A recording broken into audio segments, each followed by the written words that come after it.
Welcome, explorers. Today, we are diving into the incredible world of diversity in biology for Class 9 CBSE. Our journey will unravel the secrets of how scientists organize the vast array of life on Earth, specifically focusing on the revolutionary five-kingdom classification proposed by Robert Whittaker in 1969. Get ready for an exciting learning adventure through easy, medium, hard, and even the hardest levels of understanding. Ready to start simple?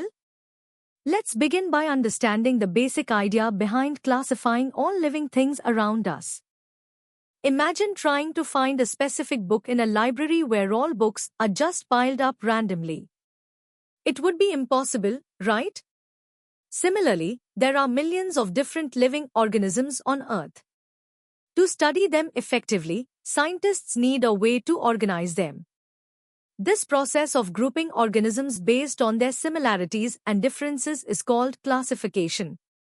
It helps us make sense of the complex web of life. So, why classify? First, it makes studying organisms much easier. Instead of learning about each of the millions of species individually, we can study groups with common features. Second, it helps us understand how different organisms are related to each other, like family trees. And third, it helps us identify new organisms we discover. In 1969, a scientist named Robert Whittaker proposed a system that divided all living things into 5 major groups, or kingdoms. These kingdoms are Monera, Protista, Fungi, Plantae, and Animalia. He used simple but important features like whether they had a nucleus or how they got their food to decide these groups.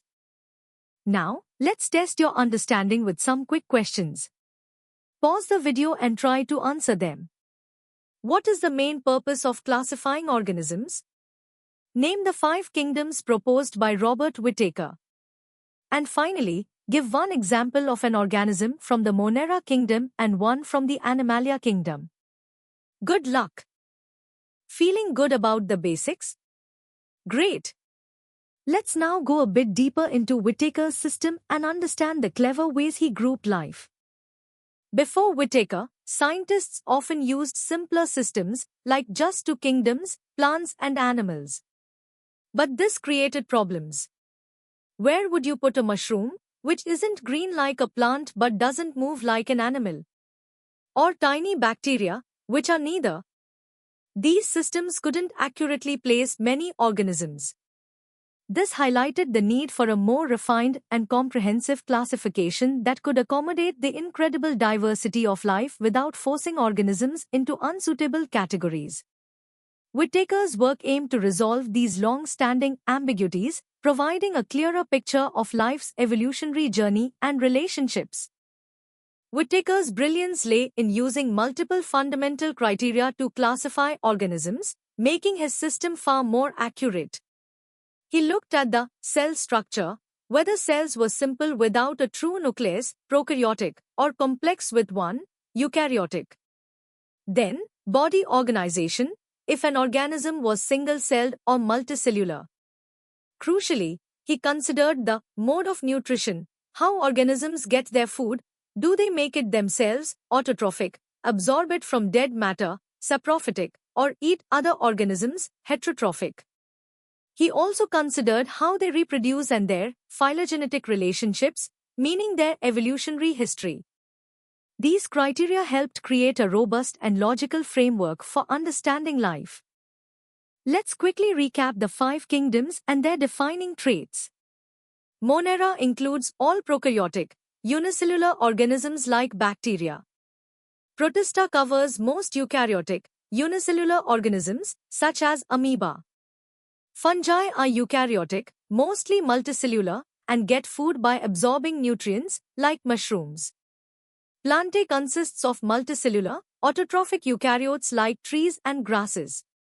Finally, Animalia includes multicellular, heterotrophic eukaryotes that ingest their food, like humans and insects. Whittaker's system was a huge improvement because it correctly placed fungi in their own kingdom and clearly separated prokaryotes from eukaryotes, offering a much clearer view of life's diverse forms. time for some medium-level questions. Take a moment to think about these. List the three main criteria Whittaker used for his classification system. How did Whittaker's system improve upon earlier two-kingdom classifications regarding fungi? Why are bacteria placed in the Monera kingdom and not Protista? Distinguish between autotrophic and heterotrophic modes of nutrition with respect to the five kingdoms.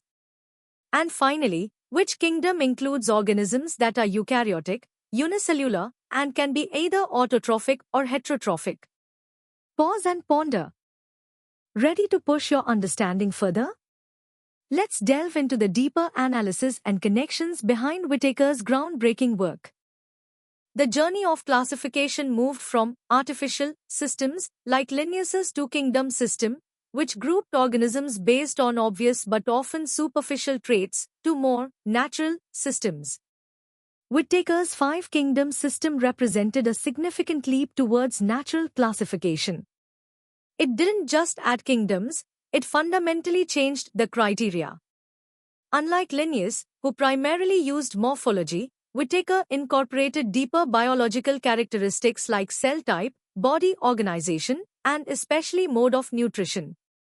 This shift allowed for a classification that better reflected the evolutionary divergence and true relationships among life forms, moving beyond simple observation to consider fundamental biological processes and structures that define different groups. Let's look at a detailed comparison.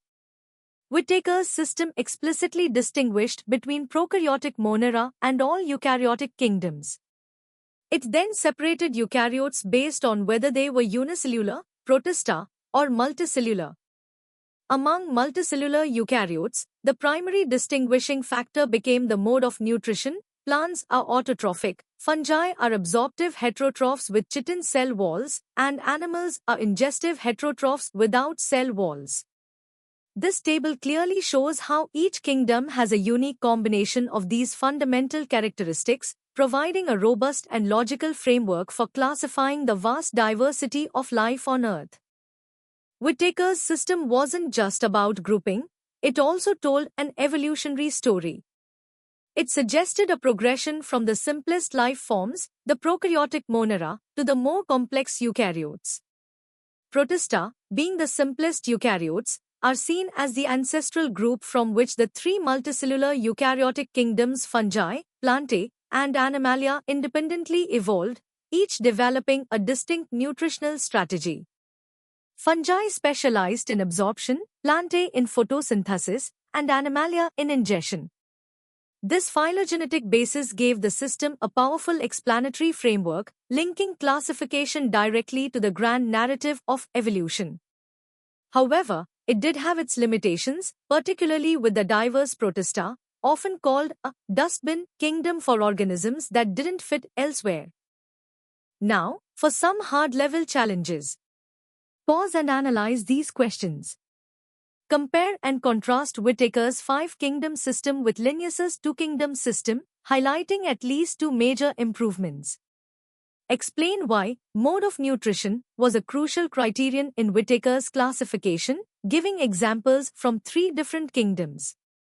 Justify the separate kingdom for fungi based on their cellular and nutritional characteristics. Discuss the evolutionary implications suggested by the sequence of kingdoms from Monera to Animalia. What are the main reasons why the Protista kingdom is sometimes referred to as a dustbin kingdom?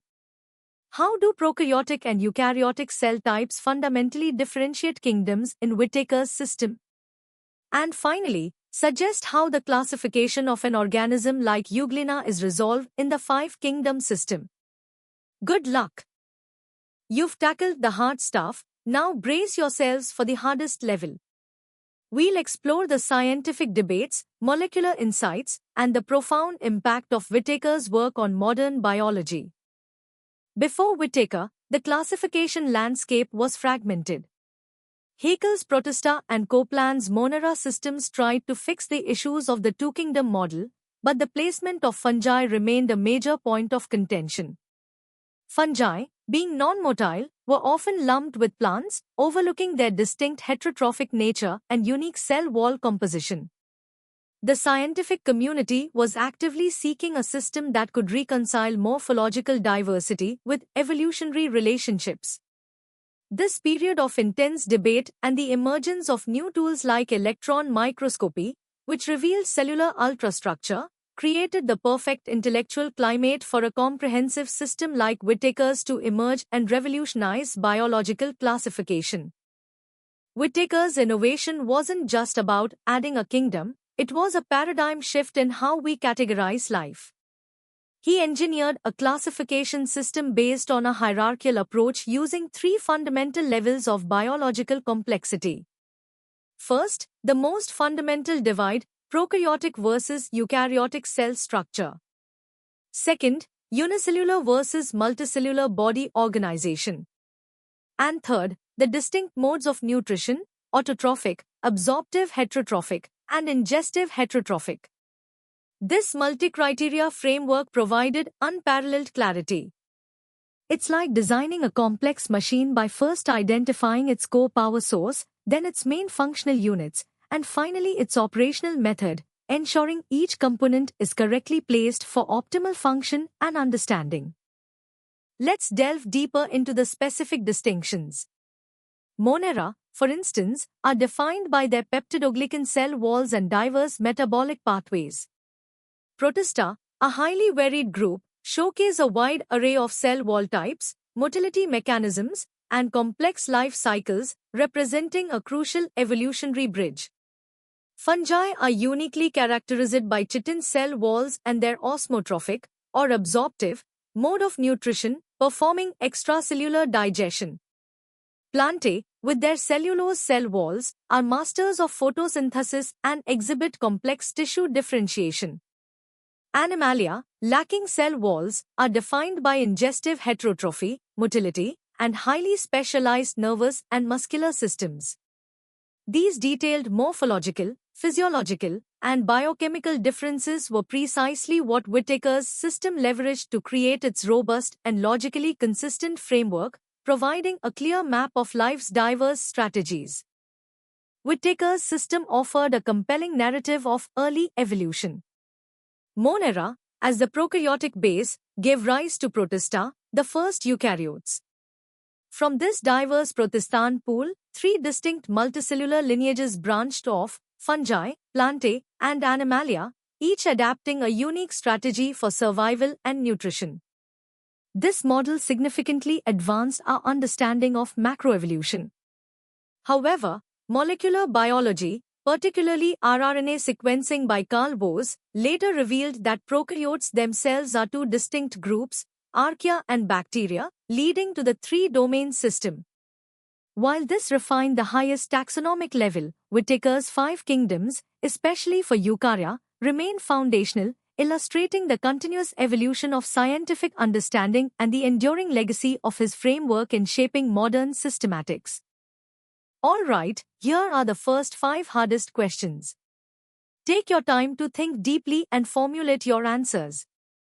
Critically analyze the shortcomings of pre-Whittaker classification systems that necessitated the development of a more comprehensive system. Elaborate on how Whittaker's three-tiered criteria provided a more robust and phylogenetically informed framework. Discuss the unique biochemical and physiological features that justify the distinct kingdom status for fungi. Explain the concept of polyphily with respect to the Protista kingdom and discuss why this characteristic posed a challenge. And how did the advent of molecular biology, specifically ribosomal RNA sequencing, lead to a re-evaluation of Whittaker's Monera kingdom and the proposal of the three-domain system by Carl Woese? Pause the video and challenge yourself. And now, for the remaining 5 hardest questions. Trace the proposed evolutionary lineage from prokaryotes to the 3 multicellular eukaryotic kingdoms according to Whittaker's model. Imagine you discover a new single-celled eukaryotic organism that produces its own food via photosynthesis but lacks a cell wall. In which kingdom would Whittaker likely place it, and what are the potential ambiguities? Discuss the engineering principle of modularity and hierarchy as applied to biological classification systems. What is the current scientific consensus regarding the highest taxonomic rank, and how does it build upon or diverge from Whittaker's original proposal?